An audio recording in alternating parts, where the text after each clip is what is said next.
In this film, we're going to go over how we set up a pedal board for shoegaze based on the shoegaze sounds we've been making with pedal partners, abstracting sound and violet oscillation. So we're going to use this pedal board to show how ordering your guitar pedals differently really does affect your sound. We're going to show reverb before and after delay. We're going to show stack delays. We're going to show delay before and after tremolo. We're going to show distortion before and after reverb. A lot.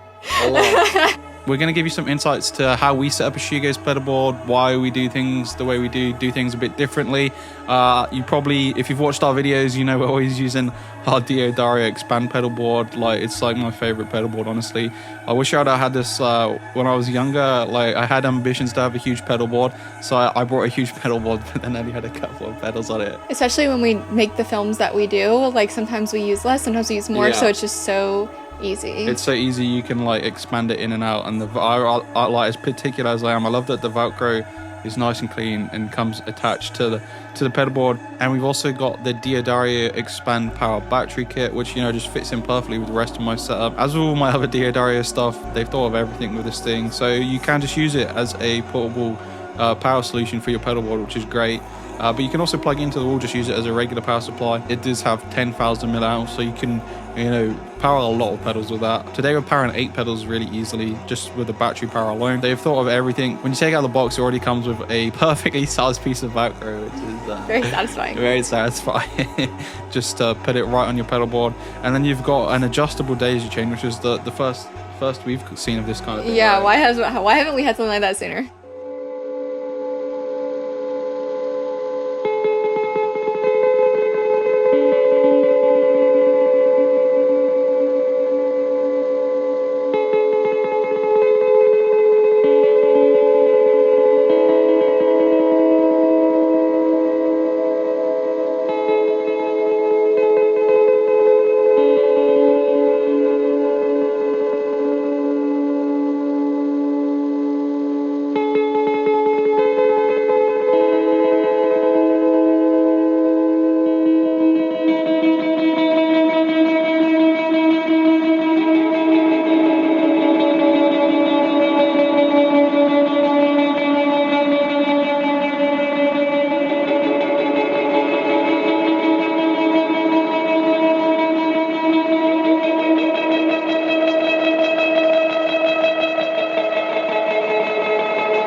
We've got blush at the end of the chain, so a lot of the sounds they're going to be panning, but literally, like, you've got modulation, delay, pitch, oscillations panning all in that one pedal. So you could just, that pedal is like a whole blooming pedal board, mate. And also, you know, DREAMGAZER also such a rich and full sound. Like, you might have noticed in the past few videos, I'll be like just using a DREAMGAZER or just using a blush. I'll be like, yes, this is really just one pedal making all these amazing sounds. And something that really stands out about these pedals that we've done with Monaco is that every sound is just as good as the next one. Like, sometimes, well, a lot of the time, in fact, no, all of the time, multi-effects pedals, it's like it might have a good delay in there, but like the distortions or whatever will be terrible.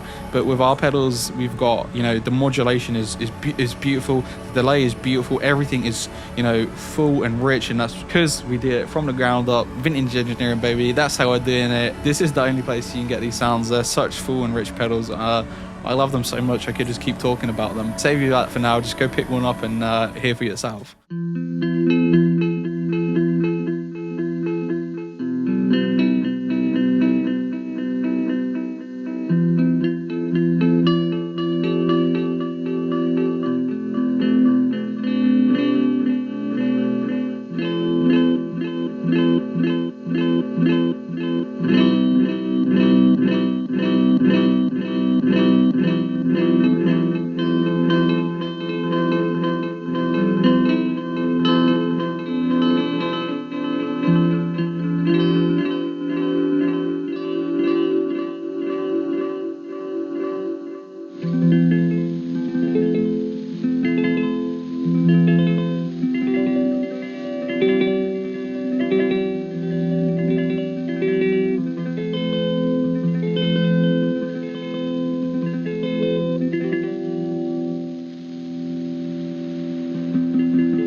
Something I wasn't expecting is that the batter kit actually has the percentage of batter you have left right there. You can always see it really easy. It's really, really nice because sometimes if you have battery powered pedals, you just have no idea when it can go out. Yeah, I mean, yeah, like I said, they thought of everything, and it's like so small as well. This is the smallest power supply we have. It's literally the size of my iPhone. What iPhone am I on? iPhone 12. And one thing that we love with it is there's no noise with it. There's like no hum, no hiss, nothing like that you get with some power supplies. And you can even like go online, check out, they got noise isolators as well, which is great if you've got certain pedals that are noisy in your chain. They've got these tiny little noise isolators which are really pedalboard friendly.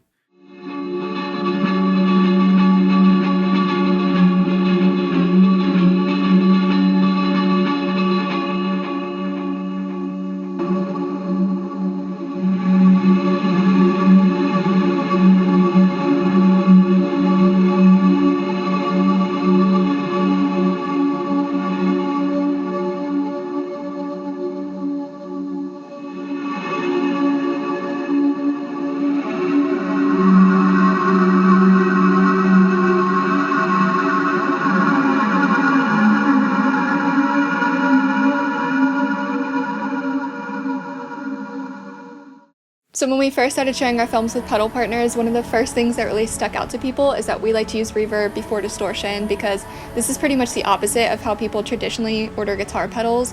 But we're here for an ethereal tone, so we like to put reverb before distortion. We find that it creates a washier, dreamier tone, and that enhances any of the effects that we put after it. So that's why we have DREAMGAZER right up front. Yeah, we're going to try some reverse reverb before our violet oscillation today. And I mean, yeah, we literally, when we designed DREAMGAZER, it's the first reverb pedal ever to be designed to be at the front of your chain. So when we were designing and prototyping the pedal, going through the stages, we would I played glide guitar for it with the reverb first and the distortion afterwards, and then adjust everything for it to be perfect for shoegaze playing and for front of chain playing. Not to say that it's not also good for the end of your chain, but I've got one at the end of my chain today with the Blossom reverb, because that is just such a big reverb.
So a couple of things that you might want to consider but aren't really my cup of tea, but I thought I'd mention it, and you know, it gives greater insight into the mind of Luke. MIDI is something that people, especially when they have lots of pedals, like to use. It's like good for presets and stuff, changing things around. The alternative is you just do a bunch of tap dancing. Me, the only dancing I can do is tap dancing on my pedal board. So I like the tap dancing. I'm a very improvisational based musician. The most improvisational artist I've ever seen in my life. Yeah, I haven't found anyone else. Yeah, mate, it just like flows out. I've done entire sets just off of one song before, and just, you know, expanded that song into the entire duration of the set through improvisation. So that's what I love to do. I love just being in touch with my effects. That's, you know, that's what you see with our pedals, with our Blush pedal and our DREAMGAZER pedal. There's no hidden secondary functions, there's no screens and menu diving. It's like, I really want to be in touch with the pedals. Everything you need is right there on the face of the pedal, so you can be in tune with that, in tune with that process, that that it's a musical process in itself. The way I'm playing with these pedals, I interact with them when I'm playing live. Changing up the controls on the face of a pedal is really nice for me when I'm improvising. You know, you won't get that same kind of flow if you have to dive through a million menus and sub menus. So that's, you know, why we do our pedals the way we do that as well. And then another thing you might want to consider is you can route your pedals in series or parallel. For me, I don't really enjoy doing stuff in parallel. I just do series, which is like what the majority of people do anyway, is how you set up a pedal board, one effect after another. Whereas parallel, you have two effects or multiple effects in parallel to each other. For shoegaze, like for me, it's all about building a wall of noise. So the way I make music is I want all the effects to interact with each other.